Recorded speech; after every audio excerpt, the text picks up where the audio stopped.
Hello， 大家好，又嚟到循理差會直播室啦。Eva， 計下，仲有2個星期就到5月30號咯噃。咦，咁咪即係咧，我哋為校園網絡計劃籌款 Network Go 起步禮舉行嘅日子咯。嗰日同樣咧喺柬埔寨咧會有 Network Go 4K 跑步比賽添。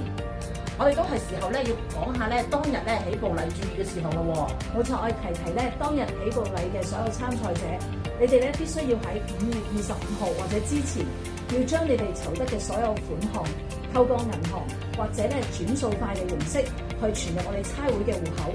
記住你哋要攞翻入數紙或者咧截圖，然後咧就上傳翻咧去我哋大會所指定嘅 Google Link 嗰度。填好嘅贊助表咧，就請大家咧喺5月30號嗰一日咧參加起步禮嘅時候咧帶翻嚟交俾我哋咧負責嘅同工。記得啊，到時咧只係交贊助表嘅啫。而你哋所籌得嘅款項咧，就千祈咧唔好喺嗰日咧帶現金嚟，好似頭先 Amy 所講啊，應該係5月25號之前咧已經入晒我哋差會嘅戶口啦。當日記得哦。當日所有嘅參加者，請記得你哋要帶定毛巾、水樽、雨具，仲有咧就係要帶埋防蚊，仲有防曬嘅用品喎。咁如果你需要嘅話咧，亦都可以帶定一啲替換嘅衣物。而報咗名參加我哋 Checkpoint 嘅弟兄姊妹咧，記得去留意啦。因為咧喺活動期間啦，大會咧就會同組長去聯絡嘅，所以咧組長嘅手機咧係一定要能夠上到網啦，最好咧就係有充足嘅電源，最好帶定 power bank 啦。如果落雨咁點算咧？嗱，如果落雨嘅話咧，我哋 Checkpoint 活動咧會繼續舉行嘅。咁咧 4K 跑嘅弟兄姊妹咧可以有2個嘅選擇嘅喎。咁咧佢哋可以選擇咧去參加咧即時參加去 Checkpoint 活動啦，改為又或者咧去參加我哋6至7月嘅網絡跑嘅。大會已經將起步禮當日 4K 嘅參加者，以及咧我哋 Checkpoint 活動嘅每一位組長咧加入咗我哋嘅 WhatsApp 社群，以便咧我哋可以發放一啲最新嘅資訊，大家要留意啊！哇，真係要留意喎！講開又講，我想問下，仲記唔記得上次咧阿勤咪教咗我哋急步同埋跑步嗰個嘅分別嘅？係，我覺得幾實用。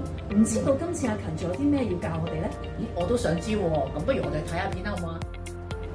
好，今日咧會教大家做一啲動態嘅熱身啦。咁動態嘅熱身好處咧，就可以好快咁樣咧提升我哋嘅心跳，同埋我哋嘅 muscle 咧可以好快進入狀態啦。咁我哋咧會做3個動作，第一個咧就係jumping jack， 第2個動作就係高抬腿，第3個動作咧就係後接腿。咁我哋試下啦喎。好。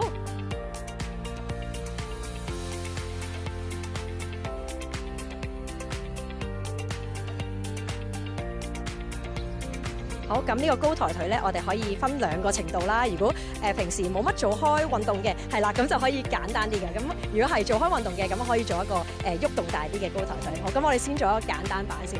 好，擺隻手喺前面啦。咁我哋2隻手，係啦。咁我哋開始啦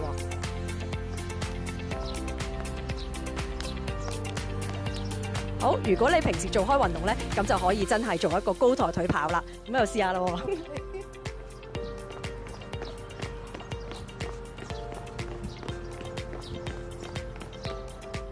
好，咁而家咧做後接腿啦。我哋咧將雙手啦擺喺 pat pat 嘅位置，咁然後咧就輕輕力踢一踢個 pat pat，咁就 OK 噶啦。好，預備開始。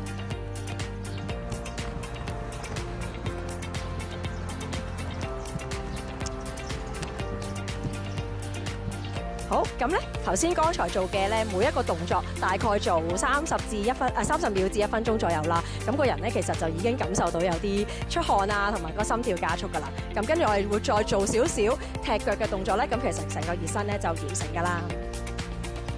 咁最後我哋做踢腿嘅動作啦。咁揾一個膊啦去扶住，咁然後咧個人咧少少趌高嘅，係啦。我哋用外面嗰隻腳咧做重心啦。咁然之後咧就將我哋裏面隻腳咧就輕輕踢下啦，係啦，前後咁樣踢，咁大概個幅度唔使太大嘅，按照自己嘅能力咁就可以啦。可能踢大概10至15下咁樣啦。